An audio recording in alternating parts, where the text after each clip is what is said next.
Here, in 'n lewe wat raas en wat heeltyd besig is dit vir ons 'n voorreg om vanoggend in die stilte van die kerkgebou op hierdie mooi dag saam te wees.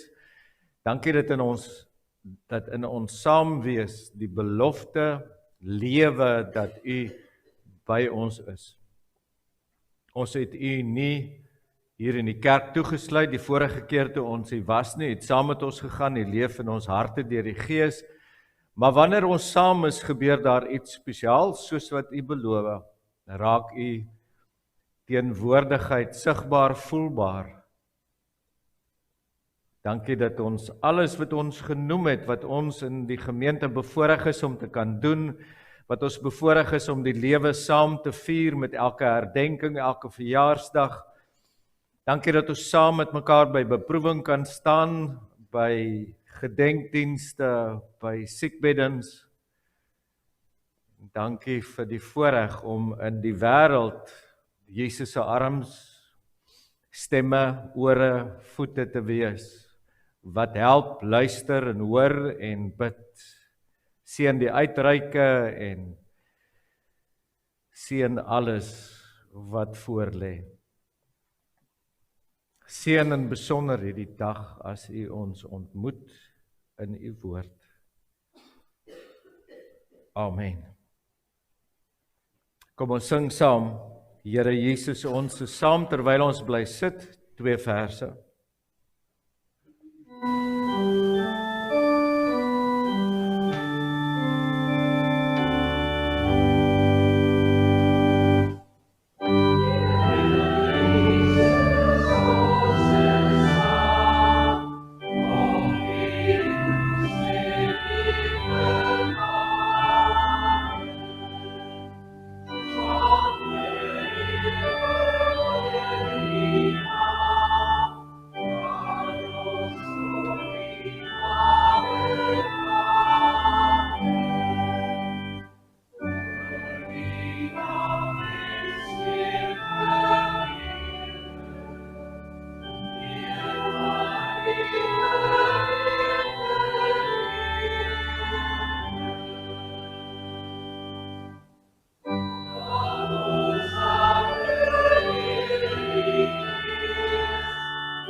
Uit die 2020 vertaling Genesis 32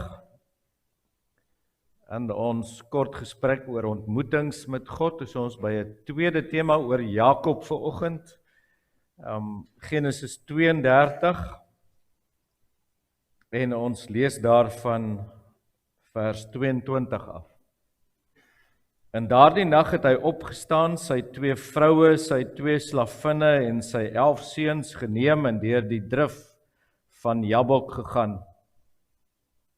Hy het hulle geneem, hulle deur die spruit laat gaan en alles wat aan hom behoort laat deurgaan. Jakob het alleen agtergebly. 'n Man, hoofletter, het toe met hom geworstel tot dagbreek toe. Toe hy sien dat hy Jakob nie kan oorweldig nie, het hy hom op sy heup gewrig getref. Jakob se heup is in die worsteling met hom ontwrig. Hy het gesê, laat my gaan, want die dag breek, maar Jakob het gesê, ek sal u nie laat gaan nie, tensy u my seën. Toe vra hy, wat is jou naam? En hy antwoord, Jakob. Toe sê hy, jy sal nie meer Jakob genoem word nie, maar Israel, want jy het met God en mense stryd gevoer en het oorwin. Jakob vra toe en sê, maak asseblief u naam bekend. Maar hy het geantwoord, waarom vra jy dan my naam? Hy het hom toe daar geseën. Jakob het die plek Peniel genoem, want het hy gesê, ek het God van aangesig tot aangesig gesien, en tog is my lewe gered. Hy het die son sien opkom, net toe hy by Peniel verbygaan. Hy was mank aan sy heup. Daarom eet die Israeliete tot vandag toe nog nie die seëningagtige spier wat aan die heupgewrig vas is nie, omdat hy die heupgewrig van Jakob, die seëningrige spier, getref het. Die Here se woord tot sover, hy seën ons. Ons het gekom om dit te oordink. Mag dit regtig vir ons tot seën wees.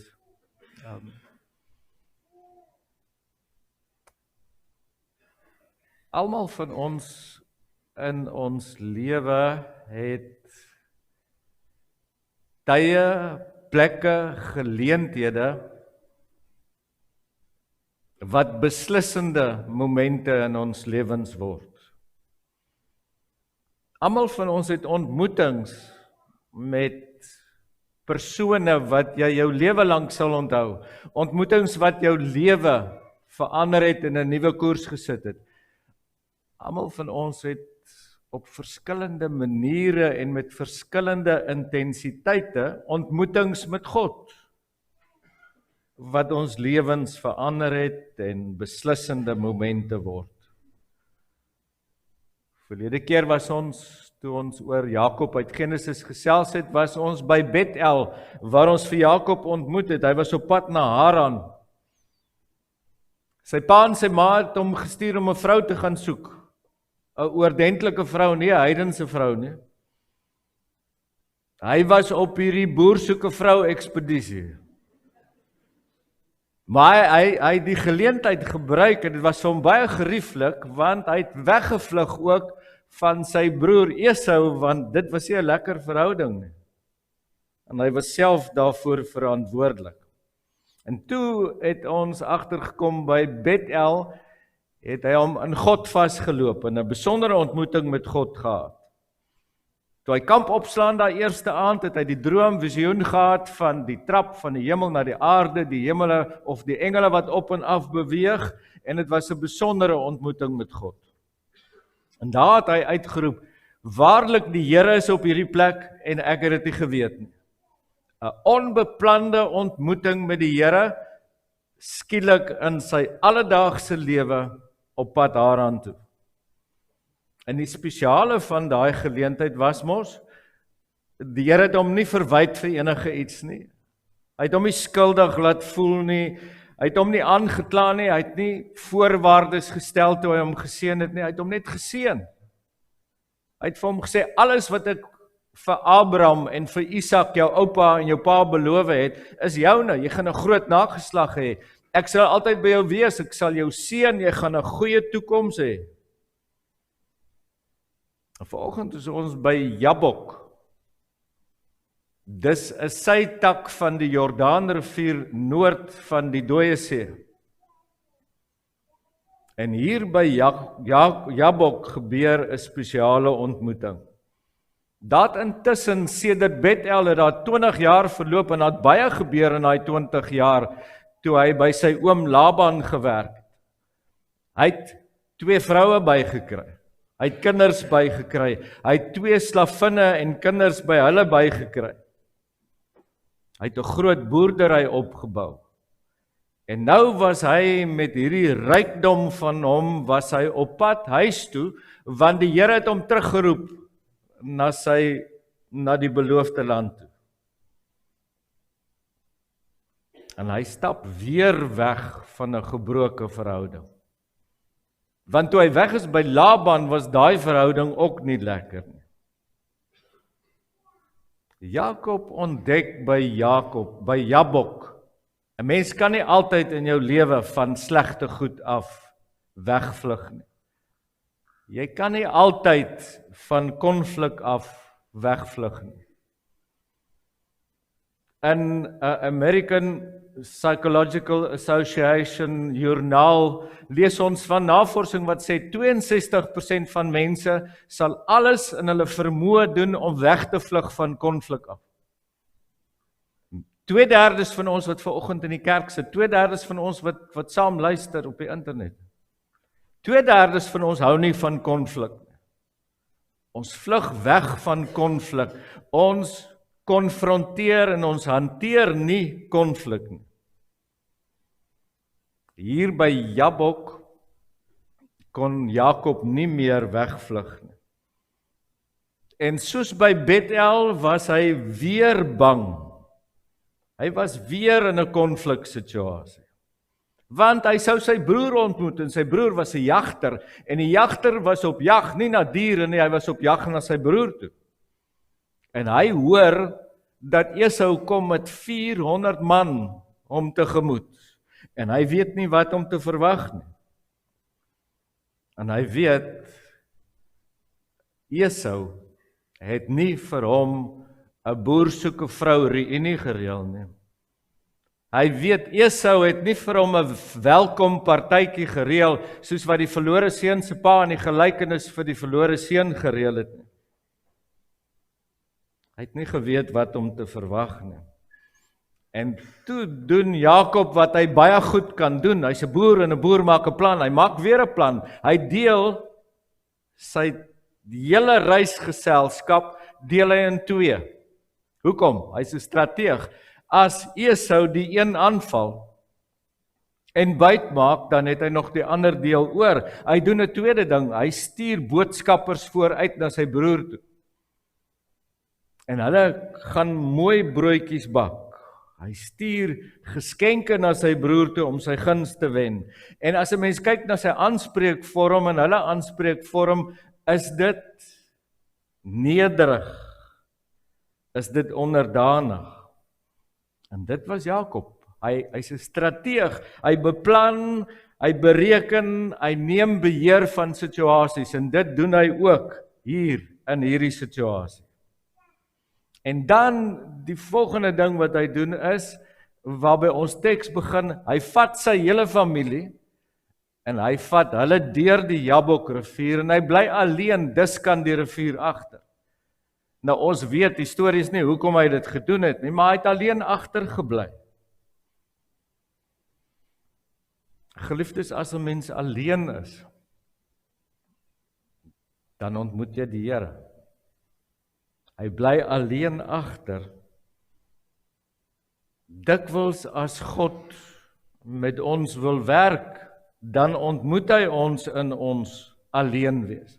Waar daar geen mense is nie, waar daar geen werk is nie, waar daar geen besige dae is wat ons vashou sodat hy nie ons aandag het nie. Wanneer ons in ons eie lewens by 'n Jabok sit. Ons almal ken sulke momente in ons lewens wat ons tot stilstand bring. Partykeer is dit 'n hospitaal, partykeer is dit 'n oproep van 'n dokter met 'n diagnose, partykeer is dit die prokureur se kantoor waar jy jou egskeiding moet onderhandel, partykeer is dit jou baas se kantoor as jy moet hoor jy het jou werk verloor, partykeer is dit wanneer jy jou kantoor oppak en jy met aftrede gaan. Partykeer is Jabok 'n kind wat vir jou kom sê, papa, mamma, ek gaan skei. Ek kan nie meer nie. Papa, mamma, ek glo nie meer nie. Ek is nie meer betrokke by 'n kerk nie. Daar's sulke geleenthede in ons lewens wat ons tot stilstand bring. En dan worstel ons met God. Daardie nag worstel Jakob met God. Tot dagbreek toe. En dit is 'n vreemde nag vol misterie, want hierdie man staan met 'n hoofletter. Dit word nie duidelik gesê nie, maar dit was 'n gestalte van God wat met hom worstel. En Jakob besef dit baie gou. Worsteling was nie vir hom vreemd nie, want Jakob het geworstel. Hy was 'n rofstoeier, hy het geworstel, maar hierdie keer is hy soos 'n twee rofstoeiers in 'n bokskruit wat vasval met hierdie man. Hy kan nie hierdie man manipuleer nie. Hy kan nie hierdie man beheer nie. Hy kan hom nie ignoreer nie. Hier is hy by 'n punt waar hy moet erken, hy gaan verloor, hy staan 'n kans om te verloor. Vir nie een van ons is dit lekker om beheer te verloor nie.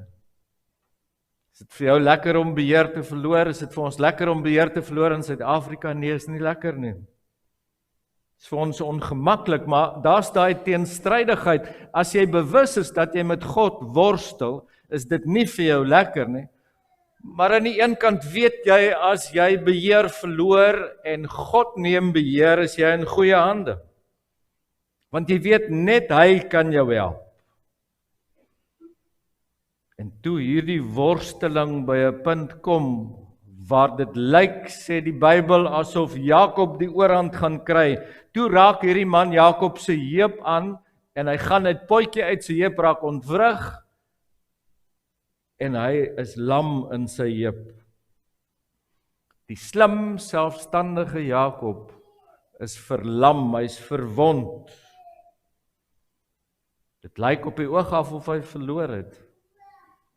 Maar dis die begin van 'n nuwe lewe vir hom. Hierdie worsteling word vir hom 'n beslissende moment in sy lewe. Was nie net 'n fisiese geveg nie, maar ook 'n geestelike, spirituele ene. Hy het beheer wat hy sy lewe lank gehad het en waarmee hy goed was, moes afgee. Maar weer neem hy beheer. Dis Jakob. Hy wil nie bes gee nie, en hy hou hierdie man vas, en hy sê vir hom, ek gaan jou nie laat gaan nie, tensy jy my seën. Hy's pas verwond, lam in sy heup, maar dit is so of hy nie beheer wil oorgee nie. Hy sê, ek gaan jou vashou. Jy het gewen, ek is verlam, ek loop mank vir die res van my lewe, maar ek gaan jou vashou totdat jy my seën. Hierdie man het seën gegryp. Hy het Esau, onthou jy, hy het Esau se seën gegryp. Hy het Isak se seën gegryp. En nou gryp hy by hierdie man van God weer seën. Want hy het geweet, die seën wat hy nodig het, kom eintlik maar van God af. En toe vra die man vir hom, wat is jou naam? Hierdie man het verseker geweet hy het met Jakob te doen, maar hy vra vir hom, wat is jou naam? En die rede hoekom hy dit vra is, Jakob moet by 'n plek kom wat hy erken wie hy is. Die totaal, the good, the bad and the ugly, sy hele lewe moes hy erken. In ons name, as iemand in 'n geselskap ons naam noem, dink hulle aan 'n spesifieke persoon, 'n spesifieke voorkoms, 'n spesifieke persoonlikheid en dinge wat ons doen en nie gedoen het in ons lewens nie. En dis hoekom hy vir Jakob vra, wie is jy? Dat Jakob, al het hy baie goed geweet wie hy was, dat Jakob moet erken wie hy is. God weet wie hy is. Maar in daardie dae het sy hele geskiedenis gelê. Daar kom 'n tyd in ons lewens ook dat die Here vir ons vra, wat is jou naam? Wie is jy? Wie's alles van jou? Jou verlede, jou hede, dit waaroor jy bekommerd is oor die toekoms. Soms moet ek en jy maar van alle mag gestroop word om werklik te kan glo. Geloof beteken nie dat ons al die antwoorde het nie. Geloof beteken dat ons soms maar net moet erken, Here, selfs in die donker gaan ek aan U vashou. Ek gaan aan U bly vashou totdat U my seën. Here, ek verstaan nie wat in die lewe gebeur nie. Ek verstaan nie wat in Suid-Afrika gebeur nie, maar ek gaan aan U bly vashou. Ek verstaan nie wat in my familie gebeur nie. Ek verstaan nie dit wat met my gesondheid en my liggaam gebeur nie. Here, ek is bang, maar ek laat U nie los nie. Ek hou U vas. Here, ek is bekommerd, ek weet nie hoe môre gaan lyk nie, maar ek hou aan U vas. Ons kan nie genees word van dit wat ons nie erken nie. Ons kan nie genees word van dit wat ons nie in ons lewens erken nie. En toe Jakob by daai punt is, toe verander God sy naam. En sy naam beteken hy wat met God geworstel het. Jakob word nie meer gedefinieer deur sy manipulasie nie, maar deur 'n ontmoeting met God. God sê vir Jakob, jou verlede maak nie saak nie. Jou verlede het nie die laaste woord oor jou identiteit nie. Jy het 'n nuwe identiteit. Geliefdes, dis wat God se genade doen, as ons erken wie ons is, as ons met hom worstel, as ons by hom aandring dat hy ons moet seën, gee hy vir ons 'n nuwe identiteit. As ons hom ontmoet, dan gee hy vir ons 'n nuwe identiteit, as ons met hom geworstel het. En dan lees ons, toe die son opkom, toe die dag breek word, en Jakob stap weg, toe hink hy, want hy's beseer, hy's verwond, hy loop mank, maar hy's anders. Na 'n ontmoeting met God, al laat dit ons verwond, stap ons anders weg. As ons die Here Jesus Christus ontmoet, stap ons anders weg, want iets in ons het verander.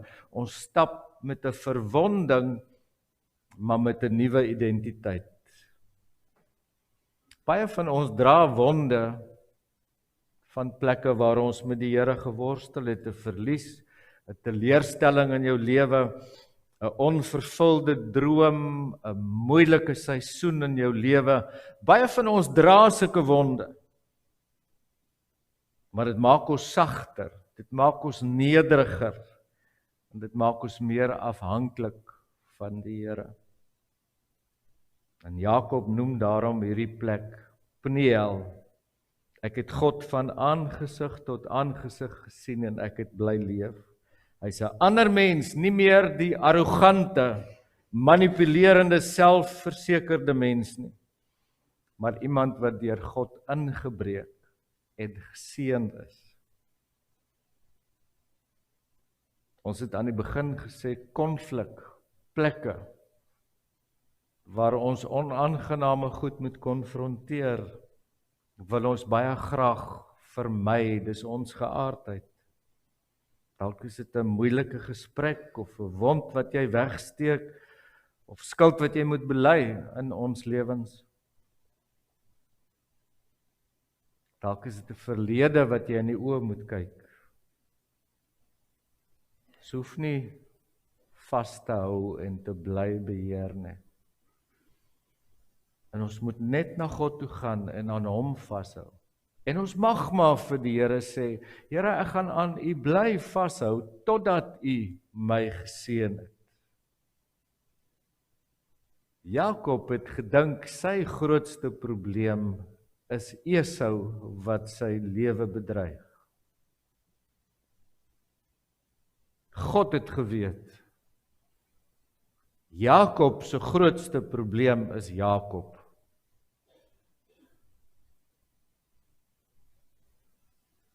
Die omstandighede in die wêreld en in ons land en al die goed wat gebeur en ander mense wat ons te nagekom het, met wie ons nog 'n appeltjie moet te skil het, hulle is nie die probleem nie, ek is die probleem.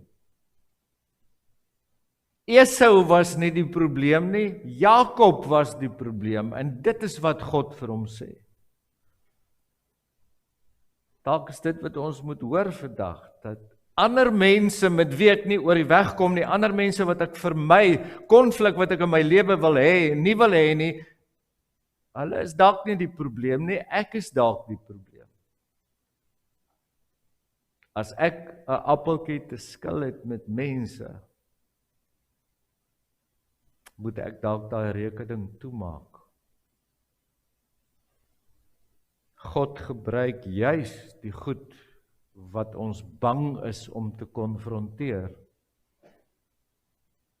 om ons te verander.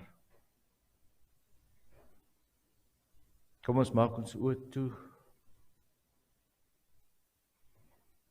En ons dink wat die Here vir ons gesê het in sy woord.